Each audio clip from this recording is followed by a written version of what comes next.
So good afternoon, Christian, and very welcome to not very warm Spain today. We are very thankful to have you here. And my first question will be more on the personal touch. How are you feeling today? Well, thank you, Pelayo. Thanks for having me. Feeling super happy. Always great to be in Spain, in Madrid, even though it's raining outside. So fantastic. Thanks for having me. Great. So you spent today a lot of time with the procurement leaders globally, right? What do you think and what do you see that these leaders have in their heads, and what is keeping them from sleeping well at night? Well, it's always something more, right? So I would say last year, clearly it was security of supply. So keeping the supply chains going. And as you know, Pelayo, I work a lot in the automotive industry. And last year, for example, car makers lost 10 million vehicles because of lack of semiconductors. Now the worries about lack of semiconductors are still there, right? So I mean, yes, consumer electronics has ramped down demand to a certain extent. It is helping car makers, but specific semiconductors are still missing. And now on top of the worry on semiconductors, now there's inflation, right? And the problem is that inflation, in the Western Hemisphere is almost a new phenomenon, right? So the generation of business leaders today, they have never experienced inflation in their professional life. Yeah. It's very challenging for us all, yes, indeed. In your book, you mentioned the value and the role that procurement can bring across multiple dimensions, like not only cost, that is very traditional, but risk, you mentioned inflation and supply shortage, but also innovation, for example. What do you think the role of a CPO and his team can be in the innovation life cycle of a company, and how this affects the capabilities, the behaviors of procurement, but also of the teams that are actually driving these processes today? So again, from the perspective of discrete manufacturing companies, so automotive industry and something similar, this is where what industries I can talk about comfortably. Traditionally, innovation was something that happened inside out. So the engineer in the company figured something out. Then they asked procurement to find a supplier who can do that. And as long as we had this kind of evolution of mechanical, electrical engineering, this probably was okay. But nowadays, everything is going electronic, right? And the engineers, these mechanical and electrical engineers, probably don't have the competence to do that, right? So in the end, every product needs to become intelligent. So every product needs to have a little bit of an electronic brain inside. And the competence to bring this in-house is outside at the suppliers. And who can bring it in-house? It is procurement, right? So now we are switching from an inside-out innovation model to an outside-in innovation model. And do you think the product development functions, engineers, R&D departments, innovators are ready to open their doors to those suppliers to participate in the innovation ecosystem? Or what is required to incentivize to be more open in those processes? Yeah. Well, I think they're still looking for role models in the industry.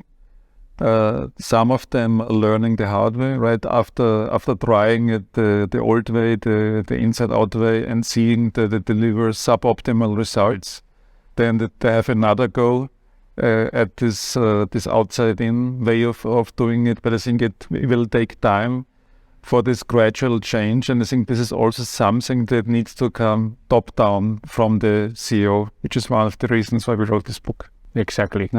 Fully agree. Okay, on top of, we've spoken about cost, security of supply, we've spoken about innovation. Right. We have a lot of noise around ESG. Right? We are very committed, as you know, at BCG with our ESG agenda, but we require a lot of our supply base and partners to also advance in the agenda with us, right? So what is your view around how can companies engage their supply base to support them in their own journeys, especially in industries where the supply chain is complex, very granular, and full of smaller companies that are maybe not ready to invest or to make their own commitments. How can the CPO and procurement play a role into pushing all together towards that goal? Yeah. In the end, companies need to help suppliers along this way. And this also means that companies need to change the way they specify products, right? So when you talk to suppliers, you need to find out together with the suppliers, jointly with the supplier, what do we need to do in order to make life easier for you, in order to fulfill the ESG agenda. And it's definitely not something that I observed maybe like 3-4 years ago, where companies believe they can kind of impose all the ESG actions on suppliers.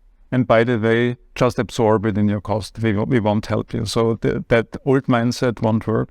So you really need to work with suppliers to help them get there. Yeah, what I find interesting is how we can apply the traditional supplier relationship management, even your most famous chessboard, to the logic of sustainability, partnering with your top right corner to delivering a joint agenda, and also setting strong standards on the part that are less open to change and maybe more captive. Absolutely. Yeah. Then in terms of the CPO role, supported by his team, technically capable, and elevating it in the company, right? What do you think is the benefit that having the CPO in the inner cycle of the company, really in the leadership table, supporting the leadership team? What is the benefit for the full company and for the leadership team of having this role elevated? Well, if you look at companies that are really benefiting from procurement, so these are typically the tech companies. If you think about Apple, so Apple is really benefiting from procurement. So these are companies where procurement does not only help execute the corporate strategy, but drives the corporate strategy, and also companies where procurement is not just tasked with reducing cost, but tasked with driving profitable growth. And driving profitable growth, this may sound similar to reducing cost, but it actually means that the company is offering the right products with the right innovation from the right suppliers in order to have that, right? So to have this profitable growth focus and this mission to shape the corporate strategy, I think this can only work if the CPO has a prominent seat at the table. Excellent. One last question on my end, and coming back to this inflation challenge and the reality that we're going to face in the next 6 to 18 months, what strategies would you recommend in order to be able to survive this inflation wave, but at the same time secure your supply and build bolder bonds with your supply base that is in the end ultimately what you need in the future? My recommendation would be embrace it. I think that the challenge here is to do better than your competitors. So use inflation to fix things that always bothered you, internally and externally. And if you do that, you will prevail in this inflationary environment. Very good, Christian. So thank you again very much for being with us today. Looking forward to more of your thought leadership and of more collaboration in the procurement arena. Thank you, Pelayo.